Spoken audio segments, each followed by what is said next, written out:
First of all, the West Tigers, and obviously this is not a hard one. This is one where a lot's been said and done about this side at the moment. They've got the documentary out and about at the moment with the Tiger Tales. We've seen behind the curtain, so to speak, access with this side. So it's a bit easier to talk about him and be a bit critical of this year because we've all seen it now. So it's not about listening or reading paper jargon. We've actually can see it with our own eyes. And first of all, Luke's back again, and get him straight in here with his thoughts on the season. That's pretty much over now. For mine, they won't make the finals, even though mathematically they could technically get in, but they're out for mine. A year that's promised a bit for a Tigers fan. What have you made of their season?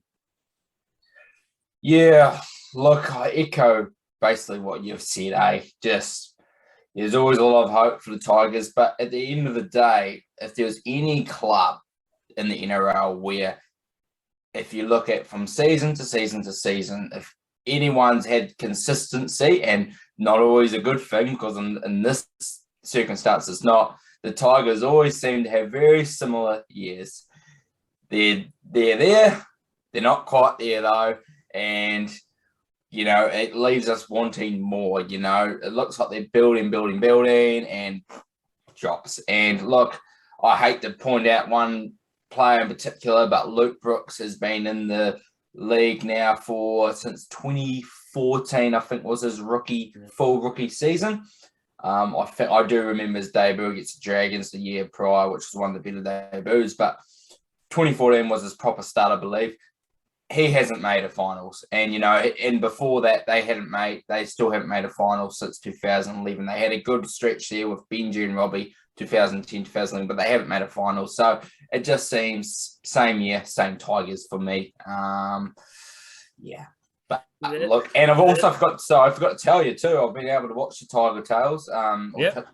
It's been on Sky Sport over here, and I'll probably get to that more later because when we talk about their team needs, I think I'll bring up a point that needs to be brought up. Yeah. All right. Well, it's glad that it's finally over there across the ditch. I'm glad you guys have caught up to us. It's a fantastic series. I'm waiting for the last episode at the moment. They said it was supposed to be released yesterday and it hasn't been. So I don't know what Fox is doing, but they're just dragging it on at the moment. You all just want to watch this final episode and move on. For mine, as we've both said, it's a year that promised so much again. And when you look at their side and their overall squad, there was realistic expectations that this could be a side that ends up making the bottom part of the 8. And I don't think that was too far out of some realistic expectations to have at the start of the year. But another year, it's been 10 years now, haven't played finals footy. That's a long time now. To put that into context, there's 8 teams out of 16 that make the finals each year. So they haven't been good enough. They haven't been one of the top 8 sides for 10 years now. And for mine, as the GM for the club, it's just not good enough. You think about other teams that have been able to. There have been teams in that time frame, like the Eels, for instance, who have won wooden spoons and have now come back and become top 4 consistent sides. So there's definitely ways to do it. 10 years is way too long to not be in the finals. I think we've made an error in terms of signing the James Tarmo. I think we do need leadership in the side, but I don't think he was the right one looking back on it now. I feel like, and it's to go into our next step, which we'll get into now, which is ways to improve. And stability is key for mine moving forward, but it's stability in the right places and with the right people, because I don't think as a side at the moment, if you look at their squad of 30, there's probably realistically only maybe 10 to 12 players there you'd be comfortable moving forward with. And that's not to have a dig at them all, but just the way they've been playing. And every year, and you said it earlier, they have consistently, they'll have 2 to 3 good games all year where they look really good, and they've beaten Penrith this year. Yes, it was in Origin time. Penrith still had a pretty decent side on the park, and the way they played that game, they just looked like they wanted to play for each other. They were a team, but then we've seen them on the weekend. Their season's on the line, and they're putting the effort they do. So we need consistency and we need stability, but we also need some proper leadership. And I say that in terms of in the right positions. And for mine, they're lacking it in the key positions in the 1, 6, and 7. Now, the 1 I can forgive because I feel like he's going to be a superstar of the future. So I can let that fly. That's all well and good. But the 6 and 7 for mine, Dewey's are good. They need a senior figure at halfback. Luke Brooks just hasn't done it. Not to be harsh, but you got to call a spade now. It's been 10 years, and they need a really strong. Instead of spending the money on James Tarmo, for mine, you should have just spent the money and got a little bit better of a halfback and spend the 800,000 and getting a seasoned campaigner in. What are your thoughts on the season? Sorry, not the season. Ways to improve. Well, first off, they need to choose what the identity is for me and then build around that. When you watch the Tigers, it is very inconsistent. And like I pointed out earlier, that has been for a long time. And look, for me, they need to find, you've brought up some great talent there. Dewey, who's been tremendous. He has been fantastic. I honestly reckon he's emerged as one of the best 6 in the comp. They have got a bright spot from Dane Laurie. I was really excited about Dane Laurie. I thought, for me, I had him in my little black book. I actually was predicting that he would be a real goer this season, but I think he's exceeded my expectations. You've got Leilua, who's arguably, if he was in a winning side, he might be making rep teams. Stefano, I've been really impressed with him, who's obviously used to be with you guys at Eels in the junior ranks as well.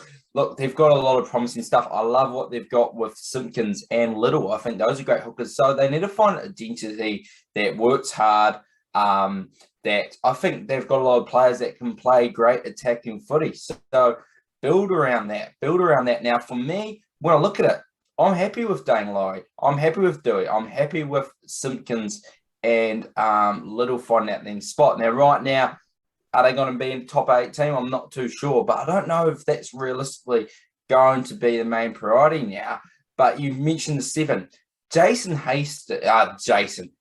Hastings, we could be sitting in 12 months' time, and a lot of the growth that we see from here to then could really rest on how he enters the frame. For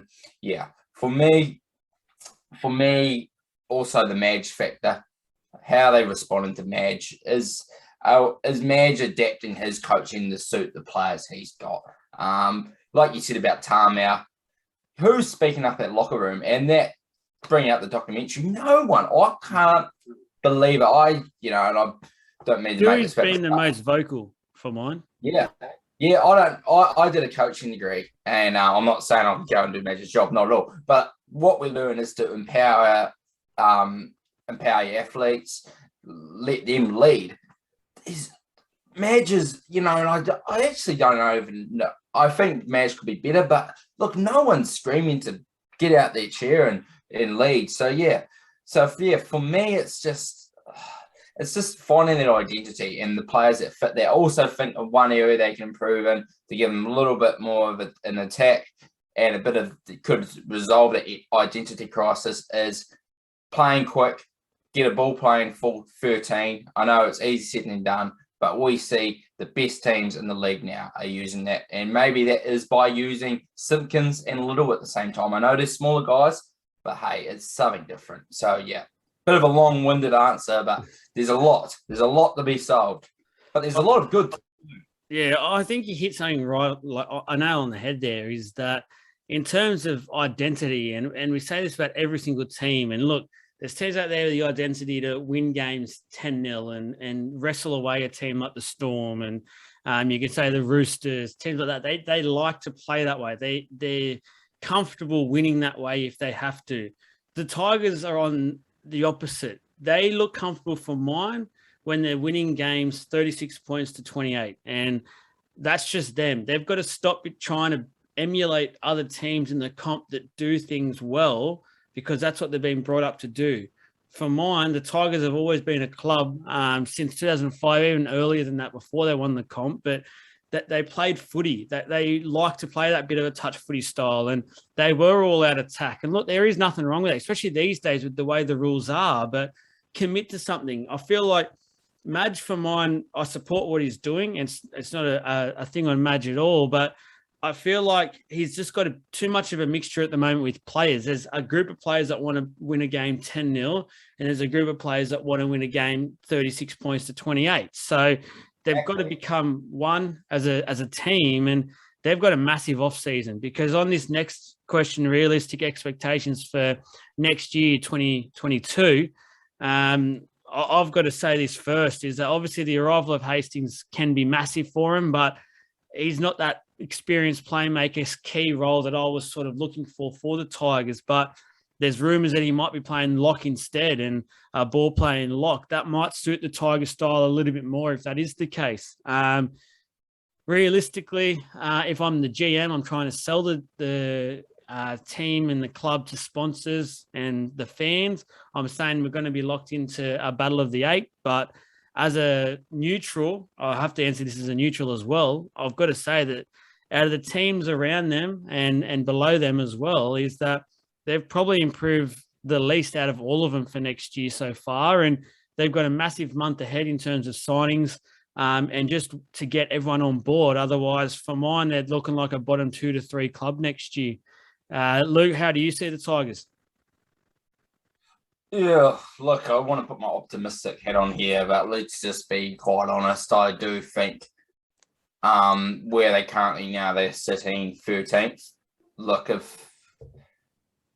maybe you could do slightly better than that, but hey, if I'm thinking of, like you said, of all the teams that improved, they're not falling in that category for me. So at the end of the day, they might be very similar situation right now, and then maybe even out of finals contention a lot earlier.